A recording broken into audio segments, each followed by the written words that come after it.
السلام علیکم ورحمۃ اللہ وبرکاتہ۔ آج میں آپ کے سامنے اردو کہکشاں 12 کا تیسرا چیپٹر لے کر حاضر ہوا ہوں۔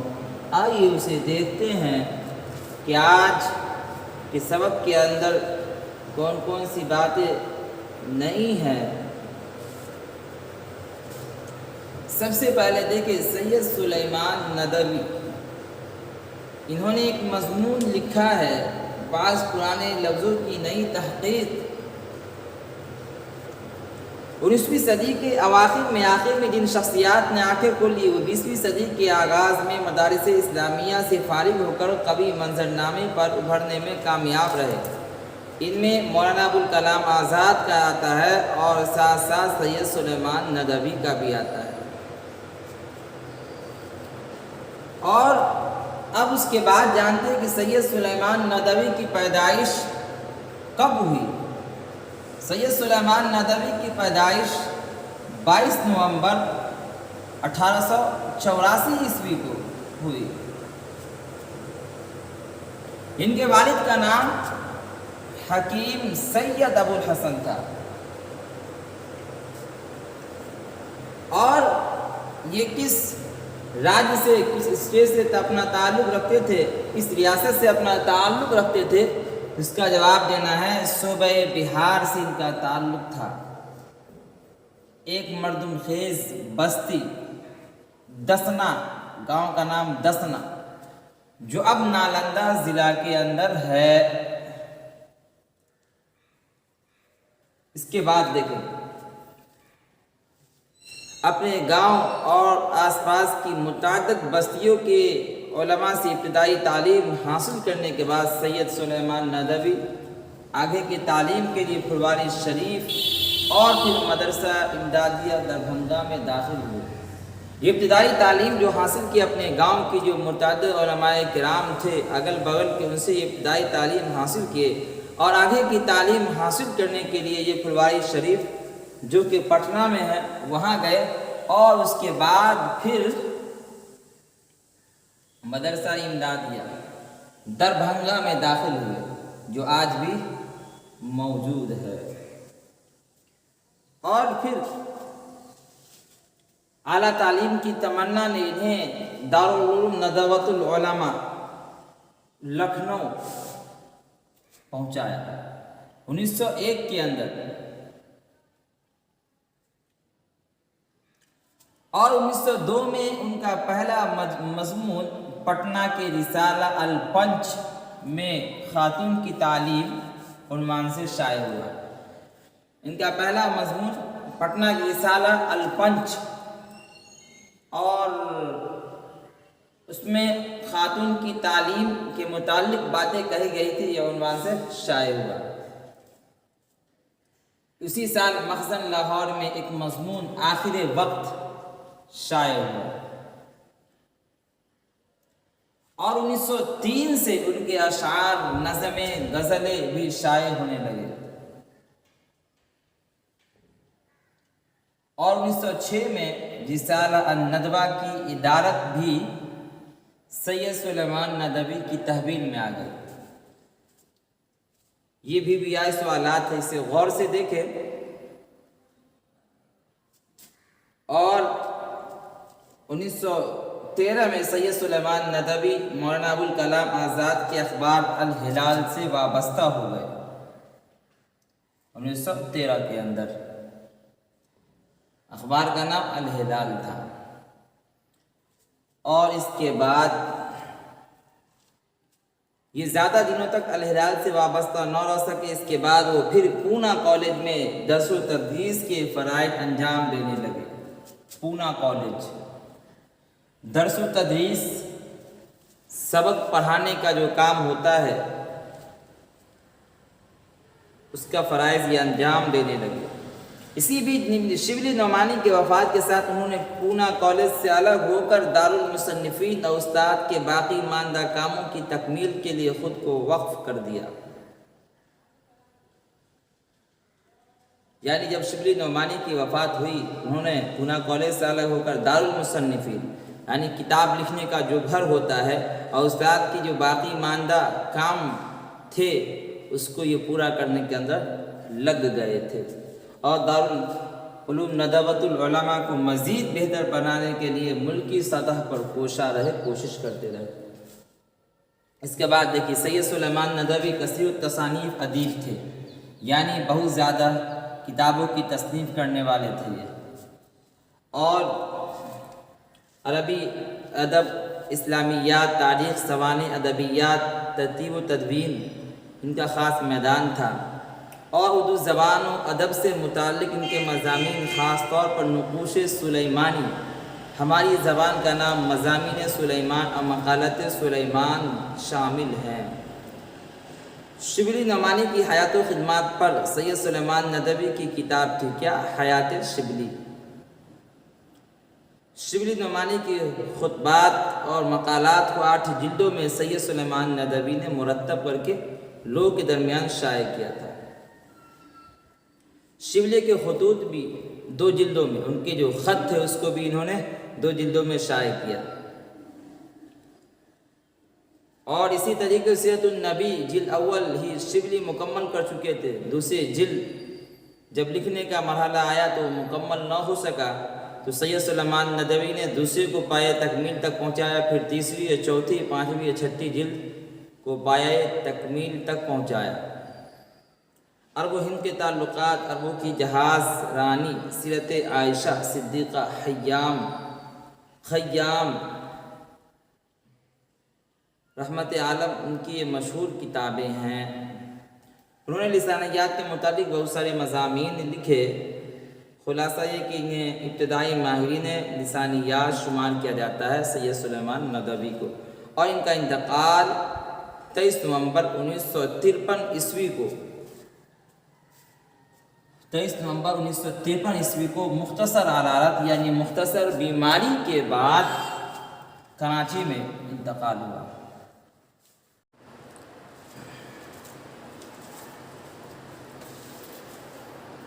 اس کے بعد دیکھیں، آپ بتائیے کہ اندر بھوک توڑنے کی اصطلاح کیا ہے؟ اس کا جواب دینا ہے ناشتہ۔ سید سلیمان ندوی کتنے زبانوں کے ماہر تھے؟ جواب دینا ہے 4 زبانوں کے، عربی، فارسی، اردو اور انگریزی۔ عربی میں ناشتہ کو کیا کہتے ہیں؟ جواب دینا ہے فطور کہتے ہیں۔ فطور کے معنی بتائیں؟ جواب دینا ہے فطور کے معنی توڑنے کے آتے ہیں۔ لفظ نہار کن 2 زبانوں میں استعمال ہوتا ہے؟ فارسی اور ہندوستانی میں استعمال ہوتا ہے۔ قلی کس زبان کا لفظ ہے؟ اس کے معنی کیا ہے؟ جواب دینا ہے عربی زبان کا ہے اور معنی رانگا کے ہیں۔ اس کے بعد دیکھیں سرخی کے سے کیا مراد ہے؟ جواب دینا سرخی سے مراد عنوان ہے۔ احدی اور احادی کے فرق کو واضح کیجیے۔ احدی حمزہ پر زبر اور ہا کے ساکن کے ساتھ، جس کے معنی سست اور کاہل کے آتے ہیں، اور احادی کے معنی آتے ہیں تنہا، اکیلا۔ کلی کھولنا، کلی پھیرنا کے معنی میں کیا فرق ہے؟ جواب دینا کلی کھولنا کے معنی کسی کے عیب کو ظاہر کرنا ہے، اور کلی پھیرنا کے معنی کسی کے عیب کو چھپانا ہے۔ اس کے بعد دیکھیے قلعے کو عربی اور فارسی میں کیا کہتے ہیں؟ قلعے کو عربی میں لسان اور فارسی میں رانگا کہتے ہیں۔ پورب اور پچھم کی زبانوں سے مصنف کون سی زبانیں مراد لیتے ہیں؟ پورب کی زبان سے مصنف کی مراد عربی زبان ہے، اور پچھم کی زبان سے مراد انگریزی زبان ہے۔ اس کے بعد دیکھیے مختصر گفتگو۔ پیٹ کے لیے کھانوں میں سب سے زیادہ ضروری کھانا کون سا ہے؟ اس کے متعلق سید سلیمان ندوی کے خیالات واضح کیجیے۔ پیٹ کے لیے کھانوں میں سب سے زیادہ ضروری کھانا کون سا ہے؟ اس سلسلے میں تو لوگوں کا اختلاف ہوا ہے، لیکن سید سلیمان ندوی کی جہاں تک بات ہے تو اس سلسلے میں ان کا خیال ہے کہ پیٹ کے لیے کھانوں میں سب سے زیادہ جو ضروری کھانا ہے وہ ناشتہ ہے۔ کیوں؟ جب انسان صبح سویرے اٹھتا ہے اور جب وہ تھوڑا ناشتہ کر لیتا ہے تو اگر بعد میں کھانا ملے یا نہ ملے لیکن اس کے دل کو اطمینان نصیب ہوتا ہے۔ اس کے بعد دیکھیے قلیہ سے کیا مراد ہے، اسے عربی اور ہندوستانی زبانوں میں کیسے استعمال کرتے ہیں، جواب دیجیے گا۔ ہماری ہندوستانی تہذیب میں قلیہ قورمہ عام کھانا روزمرہ کے استعمال میں ہے۔ قلیہ کی بظاہر شکل تو عربی ہے لیکن اس کا معنی عربی نہیں ہے، دیکھنے میں تو عربی لگ رہا ہے لیکن اس کا معنی عربی نہیں ہے۔ عربی میں اس کی شکل قلیہ ہو سکتی ہے جو قلی سے بنا ہے، اور قلی فعل ہے جس کے معنی بھوننے کے آتے ہیں، اسی طرح بھونے ہوئے گوشت کو قلیہ کہتے ہیں۔ اس کے بعد دیکھیے نئے یا پرانے نقطۂ نگاہ سے لفظ سرخی کے معنی کا جائزہ لیجیے، جواب دینا ہے۔ آج کل کے زبان میں ایک لفظ سرخی رائج ہے جو مضمون کی سرخی کے لیے استعمال کیا جاتا ہے۔ سرخی یہ لفظ ہے، سرخ کا صفت ہے اور سرخ کے معنی لال کے آتے ہیں۔ پہلے زمانے میں مضامین لکھنے والے دوران مضامین یعنی مضامین لکھنے وقت مضامین کو امتیاز کرنے کے لیے، ہائی لائٹ کرنے کے لیے لال رنگ کا استعمال کرتے تھے، لیکن اس زمانے کے اندر اب کتب خانہ موجود ہے، کتاب کو چھاپنے والی مشین موجود ہے۔ اس زمانے کے اندر اگر عنوان کو سرخی کو لال لفظ میں لکھا جائے یا کالے میں لکھا جائے فرق نہیں پڑتا، مضمون ہی کہلائے گا اور عنوان ہی اور سرخی ہی کہلائے گا۔ اس کے بعد دیکھیں بعض پرانے لفظوں کی نئی تحقیق سید سلیمان ندوی کی کس کتاب سے ماخوذ ہے، جواب دینا نقوش سلیمانی سے ماخوذ ہے، نکالا گیا۔ اس کے بعد سوال ہے سید سلیمان ندوی کے استاد گرامی کا نام بتائیں، جواب دینا ہے استاد کا نام شبلی نعمانی ہے۔ ہماری زبان میں شوربہ دار گوشت کو کیا کہتے ہیں، جواب دینا ہے ہماری زبان میں شوربہ دار گوشت کو قلیہ کہتے ہیں، جس میں گوشت کے ساتھ کچھ ترکاریاں بھی ہو، بلکہ گوشت کے ساتھ والے اسی ترکاری کو لوگ اب قلیہ کرنے لگے۔ سید سلیمان ندوی کی جائے پیدائش دستہ بہار کے کس ضلع میں ہے، جواب دینا نالندہ ضلع میں ہے۔ سید سلیمان ندوی کے سید سلیمان ندوی کے پڑھنے لکھنے کا خاص میدان کیا تھا، جواب دینا ہے سید سلیمان ندوی تو ایک غیر معمولی ذہن کے مالک تھے، لیکن ان کے پڑھنے لکھنے کا جو خاص میدان تھا وہ تاریخ اسلام تھا۔ اس کے بعد دیکھیے تفصیلی گفتگو کے اندر ہمارے کھانوں میں ناشتے کی کیا اہمیت ہے، جواب دینا ہمارے کھانوں میں ناشتے کی اہمیت بہت بڑھی ہوئی ہے۔ یہ الگ بات ہے کہ تہذیب کے بدلنے کی وجہ سے لوگ اپنے مشغول ہونے کی وجہ سے ناشتے کو کوئی شروع میں کرتے ہیں یا کوئی بعد میں کرتے ہیں یا کوئی ناشتہ کرتے ہی نہیں، لیکن تمام کھانوں میں جو سب سے زیادہ کھانا ہے وہ ناشتہ ہی کہلاتا ہے۔ انسان جب رات میں سوتا ہے تو سونے کے بعد اس کے پیٹ کے اندر جو بھی کھانا ہوتا ہے وہ پچ جاتا ہے، اور جب انسان صبح کو اٹھتا ہے اسے بھوک لگی ہوئی ہوتی ہے، اور جب وہ ناشتے کی شکل میں کچھ کھا لیتا ہے تو دن بھر کے لیے اس کا دل مطمئن اور اطمینان ہو جاتا ہے۔ یہ عجیب بات ہے کہ ناشتے کے لیے دنیا کی اکثر زبانوں میں بھوک توڑنے کی اصطلاح رائج ہو گئی ہے، بن گئی ہے۔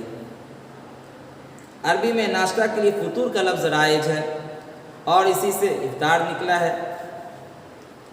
اور ہمارا ناشتہ بھی اسی قسم کا ہے۔ فارسی میں اس لفظ کو اس آدمی کے ساتھ استعمال کیا جاتا ہے جو صبح سے نہ کھایا ہو یعنی بھوکا ہو۔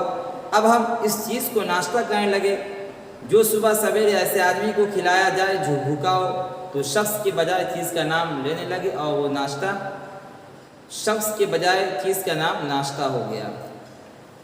اس کے بعد دیکھیے لفظ نہار منہ فارسی ہندوستانی زبان میں کیسے ایک دوسرے سے متعلق ہے، واضح کیجیے، جواب دینا ہے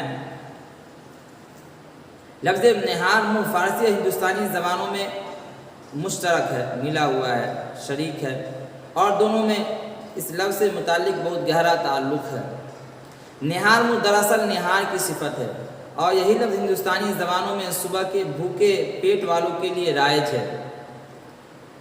یہ لفظ نہار منہ بنیادی طور پر فارسی کا ہے، جو فارسی سے ہندوستانی زبانوں میں اس طریقے سے مل گئی ہے کہ لوگ ہندوستانی زبان ہی اس کو سمجھ رہے ہیں۔ اس کی اصلیت نہار ہے، نانفی کے لیے، اور ہندی میں ہار کے معنی غذا کے آتے ہیں، نہار اس کے معنی نہیں کھایا ہوا۔ اب اسی لفظ سے نہاری یعنی نہاری بنا جو صبح کو نہار منہ کھائی جاتی ہے، اور نہار یعنی نہیں کھایا ہوا دلی یا لکھنؤ وغیرہ میں یہ عموماً لوگ استعمال کرتے ہیں۔ لفظ نہار سے ایک لفظ آہار بھی بنتا ہے، جس کے معنی لے کے آتے ہیں، جو کاغذ اور کپڑے پر صرف اس لیے چڑھائی جاتی ہے تاکہ وہ مضبوط ہو جائے۔ دوسری طرف آہار غذا کو کہتے ہیں جو انسانی جسم کو تقویت پہنچاتی ہے۔ اسی بنیاد پر اس لے کو بھی آہار کہا جانے لگا جو کاغذ اور کپڑے کی قوت میں اضافہ کرتی ہے، بڑھاتی ہے۔ لفظ نہار وہ ایسا لفظ ہے جو انسانی اعتبار سے فارسی اور ہندوستانی زبانوں میں نہ صرف یہ لفظ مشترک ہے بلکہ ایک دوسرے سے بہت قریب ہے۔ اس کے علاوہ جواب تھوڑا لمبا ہے لیکن بہت اچھے انداز میں لوگوں نے اس کا جواب دیا ہے۔ اس کے بعد دیکھیے مختلف زبانوں کی روشنی میں لفظ قلی کا جائزہ لیجیے۔ جواب دینا ہے لفظ قلعی ہندوستانی زبان کا مشہور لفظ ہے۔ اس لفظ کو اگرچہ لکھتے قلعی ہے لیکن بولنے کی سطح پر اس کے ساتھ ناانصافی کی جاتی ہے، اسے قلی بولا جاتا ہے لیکن لکھنے میں قلی لکھا جاتا ہے۔ ہندوستانی زبان میں قلی کے معنی صفائی اور سفیدی کے آتے ہیں، اور جب برتن کی صفائی کی جاتی تو اسے برتن پر قلی کرنا کہتے ہیں، اور جب مکانوں کی صفائی کی جاتی ہے تو اسے مکانوں پر قلی پھیرنا کہا جاتا ہے۔ اور یہ لفظ بہت قدیم ہے، اور یہ لفظ گرچہ قدیم زبان میں نہیں ہے لیکن جدید عربی لغت میں قلعی ملتا ہے۔ قلعی عربی میں لسان کو کہتے ہیں اور فارسی میں رانگے کو کہتے ہیں، مگر رانگے کو قلی کیوں کہتے ہیں؟ چونکہ رانگا ایک دھات ہے جس کا شمار معدنیات میں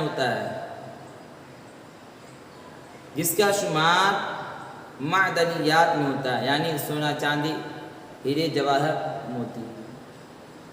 لسان عرب کا قول ہے کہ قلع ایک کان کا نام ہے جس سے رانگے کی بہترین قسم نکلتی ہے، اس لیے لفظ قلع کی طرف نسبت کر کے اچھے قسم کے رانگے کو قلعی کہنے لگے، چونکہ اسی رانگے سے تانبے کی برتنوں میں سفیدی پھیری جاتی ہے، اس لیے اس کو قلی کرنا کہتے ہیں، اور مکانوں پر سفیدی پھیری جاتی ہے تو اسی نسبت سے اس کو قلی پھیرنا نام رکھ دیا گیا۔ اب ہماری زبانوں میں لفظ قلی کے اس طرح سے استعمال کیا جانے لگا کہ اگر کسی کے عیب یا دھبے کو اگر چھپایا جائے تو اس پر قلی پھیرنا کہیں گے، اور اگر کسی کے عیب، داغ، دھبے یا عیب کو ظاہر کرنا مقصود ہو تو اس کو قلی کھولنا کہیں گے۔ اس کے بعد دیکھیں بعض پرانے لفظوں کی نئی تحقیق کے فوائد اپنی زبان میں لکھیے۔ سید سلیمان ندوی کی شخصیت محتاج تعارف نہیں ہے، اور یہ ایک مورخ ہونے کے ساتھ ساتھ ماہر لسانیات بھی ہے۔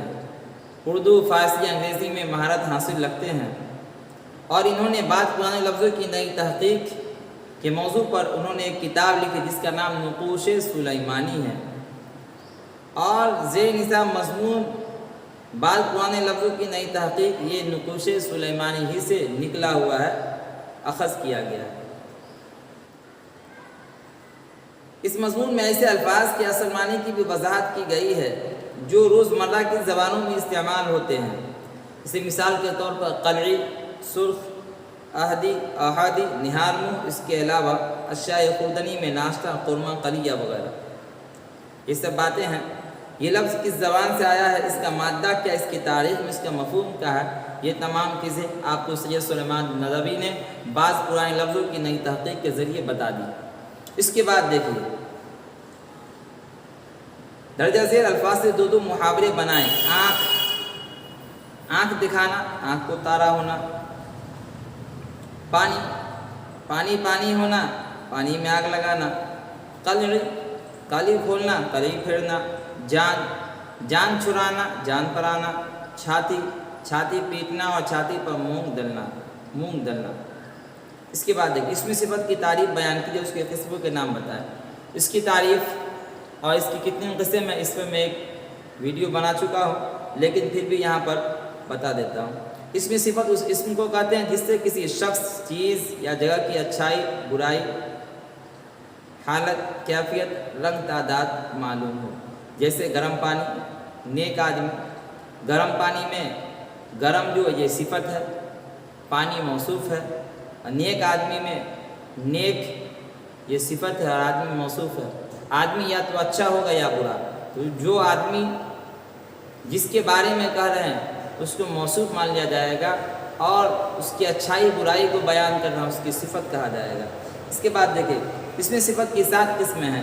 نمبر 1 صفت عارضی، نمبر 2 صفت دائمی، نمبر 3 صفت ذاتی، نمبر 4 صفت نسبتی، نمبر 4 صفت مقداری، نمبر 6 صفت عددی، نمبر 7 صفت استفہامی۔ بات مکمل ہو گئی، انشاءاللہ پھر کل آپ سے ملاقات ہوگی۔ فقط والسلام۔